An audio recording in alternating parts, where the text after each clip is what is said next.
In this video, I would like to provide a short overview of what STEM education is all about, some guiding principles during STEM implementation, the different STEM practices, the 3 approaches to integrated STEM, and some additional guidelines. Hopefully this will help us in our own journey in implementing our STEM program this year.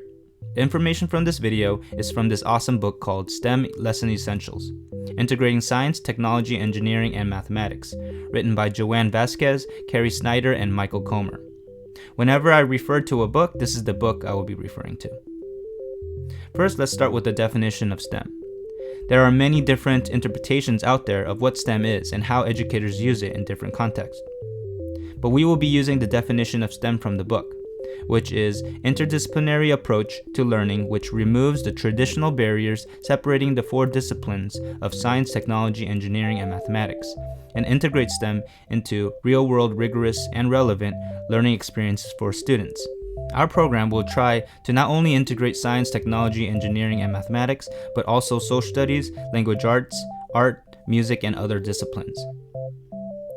The first goal is the obvious one, the one that many educators use to justify the implementation of STEM, which is to help students function and thrive in our highly technological world, and help the country remain competitive in the global economy.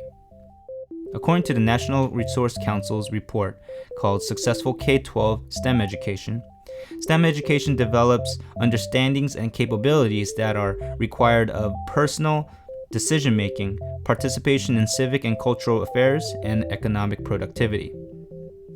The second goal is not as recognized as the first, but I believe is extremely important, which is the connection between disciplines.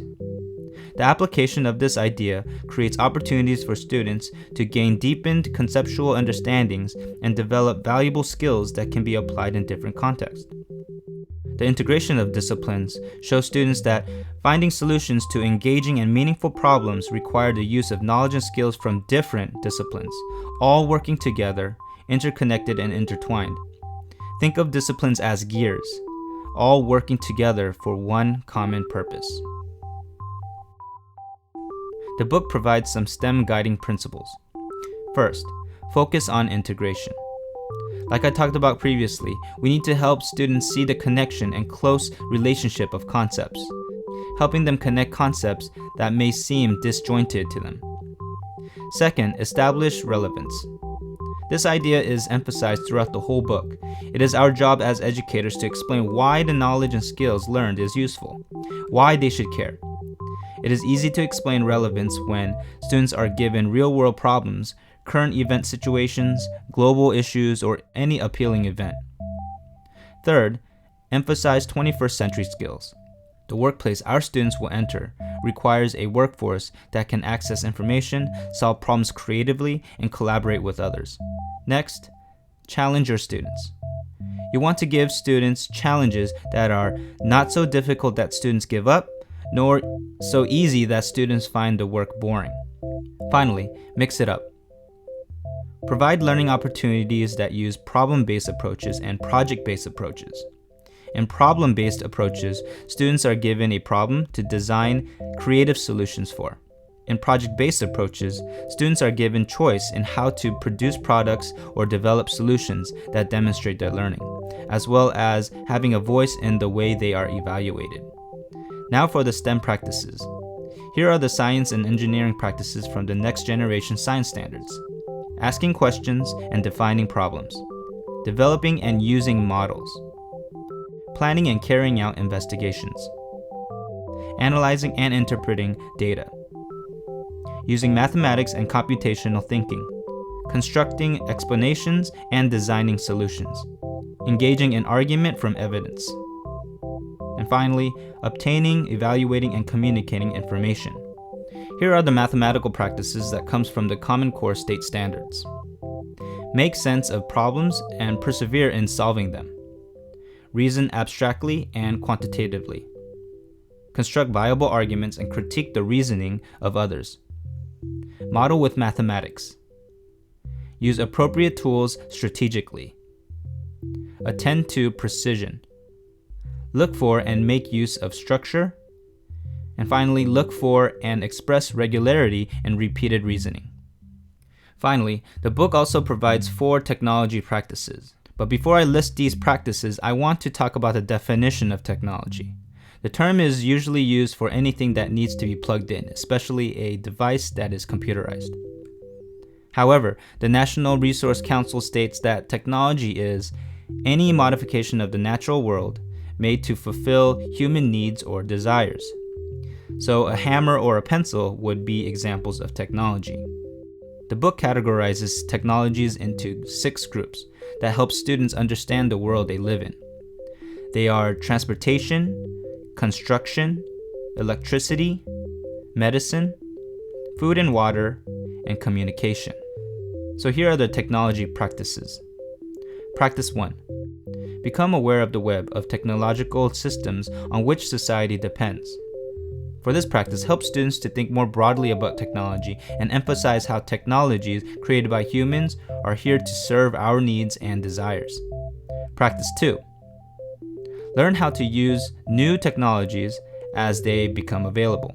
Help students learn how to use new technology, how to choose appropriate ones for a situation, and observe how others use technology. Practice 3. Recognize the role that technology plays in the advancement of science and engineering. Practice 4. Make informed decisions about technology given its relationship to society and the environment. When applying these practices, it is important as educators to model the use of words: technology, science, math, and engineering. Here are some examples. What have you learned about the technology of gears? How can we apply the science of motion for this roller coaster project? What is the appropriate math skill that we need to solve this problem? What will you engineer to help transport the items across the river? Moving on, now we will talk about the 3 approaches to integrated STEM: multidisciplinary integration or thematic integration, interdisciplinary integration, and transdisciplinary integration.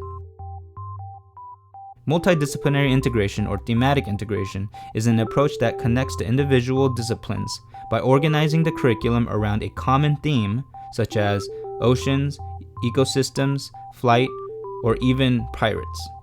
It provides a coherent learning experience and shows students that you can learn about a topic in different ways, through different disciplinary perspectives. It is recommended that you create a theme based on each discipline's standards, as well as using your students' interests. The negative to this approach is that the connection is only made through the theme and nothing else.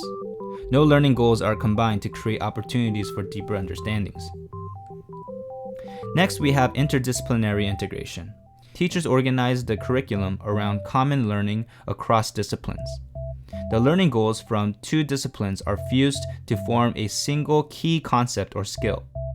The book provides an interdisciplinary unit example of a science teacher who wants his students to have a better concept of scale, the range of sizes of planets, and the distance between them in space. The math teacher offers to help by having students scale a model of the solar system by using the ratios they are learning in class. The learning goal of science focuses on the similarities and differences between planets, and the learning goal of math focuses on the ability to apply the use of ratios. Combining these learning goals forms a single key skill, which is to scale a model that helps students grasp the size of planets and the distance between planets in the solar system. This integration allows students to go past just learning about the surface features of planets, but instead get a deeper level of understanding of the solar system through size and distance scale. It is important to note that this approach is not entirely distinct from multidisciplinary integration. These 3 approaches differ in the degree of integration. So in interdisciplinary units, the disciplines are identifiable but become less significant than in multidisciplinary approach. Last, we have the transdisciplinary integration, where students embark on real-world problems or projects where students apply knowledge and skills from 2 or more disciplines. These problems and projects also need to be relevant to the students. Teachers should organize curriculum around student questions and concerns, listen to their ideas, and also observe their interests so that students can take ownership of their learning. The transdisciplinary version of the example unit we looked at previously consists of skills and concepts from multiple disciplines. The essential question, or the driving question for the unit, was the following: how would a meteorologist forecast the weather on planet X? This question drives the unit, drives inquiry, and requires the learning objectives to be met for the question to be answered. In science, students would give a weather report from a different planet. They would need to learn how people predict the weather and imagine what it would be like to live on another planet. In art, students would build studio sets for the weather forecasts. In English, students would write out the script for the forecasts, and in math, they would find out how much time it would take for radio transmission to reach them from Earth.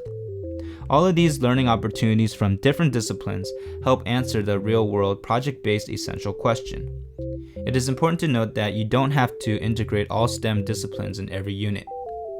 Project-based learning, or PBL, is very important to transdisciplinary learning. According to the book, project-based learning plus problem-solving equals transdisciplinary learning. There are 3 components of PBL: essential question, that drives the whole unit; standard-based STEM learning objectives, that give direction to the unit; and students' previous experiences. Here are some other characteristics of STEM PBL. Students are the center of the learning process. It is important to have students work on decision-making skills and apply their own interests and prior experiences when creating their culminating product or solution. Teachers are more facilitators or coaches who help manage time and logistics. Next, the project is central to the curriculum rather than secondary. They should be broken down into manageable pieces or small tasks and conclude with a product or performance. These projects should involve ongoing and multiple types of assessment with models and rubrics that students can use as a guiding resource. And of course, there should be opportunities for reflection, feedback, and improvements on their creations. For more information on PBL, you will find links to resources in the description below. Now, how do we get started in planning a STEM lesson or unit? Here are the strategies the book provides for implementation. Identify the content standards. Identify big ideas and key concepts. Identify the essential questions or driving question. Establish what the students will know and be able to do as a result of the unit or lesson. Create multiple and ongoing assessment opportunities throughout the learning experiences. Design interdisciplinary learning activities. You will need to decide which approach to use, multi, inter, or trans, that will be most effective for the learning goals. Thanks for watching the overview. I recommend reading the STEM Lesson Essentials book for more detailed information. For links to this presentation, to STEM practices, PBL resources, and more, look in the description below.